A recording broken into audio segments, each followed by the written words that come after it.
Audio Jungle.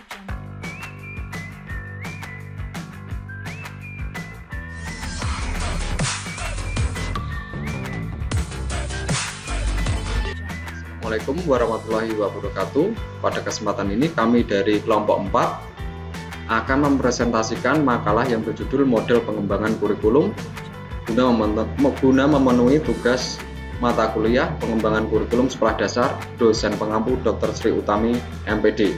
Kami kelompok 4 beranggotakan yang pertama adalah Vera Andriana Wijayanti, 2 Dwi Akhirul Anam, 3 Heru Arianto, 4 Wahyu Chandra Ardianto.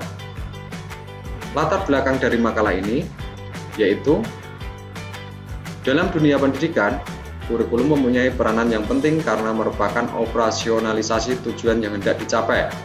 Bahkan tujuan tidak akan tercapai tanpa melibatkan kurikulum pendidikan.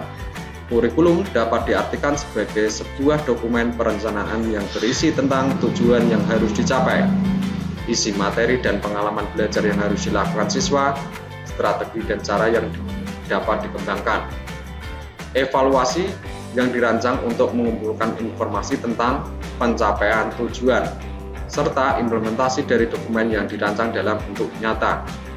Itu adalah latar belakang dari makalah dari kelompok 4. Kemudian rumusan masalah dari makalah ini yaitu yang pertama, bagaimana definisi dari model pengembangan kurikulum.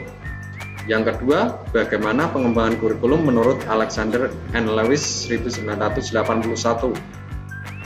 Ketiga, bagaimana pengembangan kurikulum menurut Brennan 1985. Dan yang terakhir adalah bagaimana pengembangan kurikulum Longstreet and Shen 1993. Tujuan dari makalah ini yang pertama adalah untuk mengetahui pengertian dari model pengembangan kurikulum. Yang kedua, untuk mengetahui pengembangan kurikulum menurut Alexander and Lewis 1981. Yang ketiga, untuk mengetahui pengembangan kurikulum menurut Brennan 1985. Dan terakhir adalah untuk mengetahui pengembangan kurikulum Longstreet and Shen 1993. Pengertian desain pengembangan kurikulum. Desain adalah rancangan, pola, atau model. Desain kurikulum berarti menyusun rancangan atau model kurikulum sesuai dengan misi dan visi sekolah. Tugas dan peran seorang desainer kurikulum menentukan bahan dan cara mengembangkan kurikulum yang macam-macam. Desain kurikulum yang pertama, menurut Eisner dan Valens tahun 1974, membagi desain menjadi 5 jenis, yaitu model pengembangan proses kognitif, kurikulum sebagai teknologi, kurikulum aktualisasi diri, kurikulum rekonstruksi sosial, dan kurikulum rasionalis akademis. Yang kedua, menurut McNeil, membagi desain kurikulum menjadi 4 model, yaitu model kurikulum humanistis, kurikulum rekonstruksi sosial, kurikulum teknologi, dan kurikulum subjek akademik. Yang ketiga, menurut Seller, Alexander, dan Lewis, membagi kurikulum menjadi kurikulum subjek matter disiplin, kompetensi yang bersifat spesifik atau kurikulum teknologi, kurikulum sebagai proses, dan kurikulum sebagai fungsi sosial, serta kurikulum yang berdasarkan minat individu.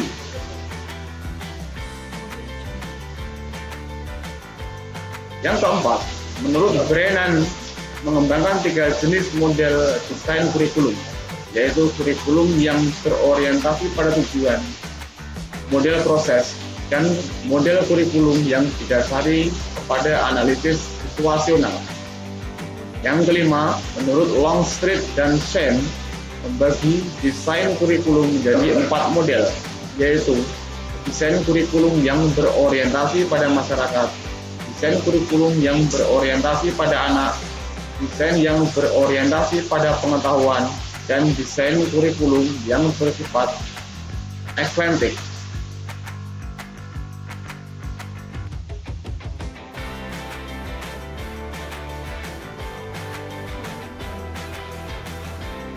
Pengembangan kurikulum menurut Alexander dan Lewis tahun 1981 membagi desain kurikulum menjadi Yang pertama, kurikulum subject matter discipline. Yang kedua, komponen yang bersifat spesifik atau kurikulum teknologi. Yang ketiga, kurikulum sebagai proses.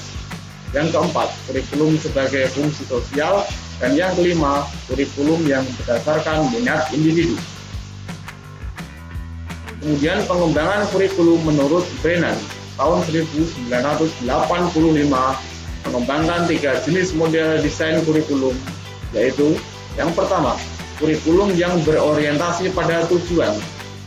Yang kedua, yang berorientasi pada model proses.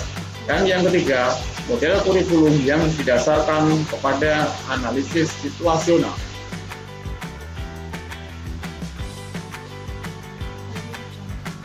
Kemudian pengembangan kurikulum menurut Longstreet dan Sen tahun 1993 membagi desain kurikulum ke dalam 4 desain, yaitu yang pertama, desain kurikulum yang berorientasi pada masyarakat.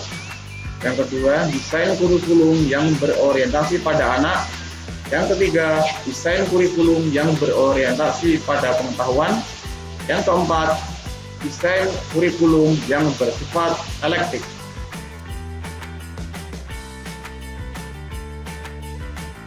Adapun kesimpulan dalam pembahasan makalah ini, yaitu pemilihan suatu model pengembangan kurikulum bukan saja didasarkan atas kelebihan dan kebaikannya saja, serta kemungkinan pencapaian hasil yang optimal, tetapi juga perlu disesuaikan dengan sistem pendidikan dan sistem pengolahan pendidikan yang dianut, serta model konsep pendidikan mana yang akan digunakan. Model pengembangan kurikulum dalam sistem pendidikan dan pengelolaan yang sifatnya sentralisasi berbeda dengan yang desentralisasi. Model pengembangan dalam kurikulum yang sifatnya subjek akademis berbeda dengan kurikulum humanistik, teknologi, dan rekonstruksi sosial.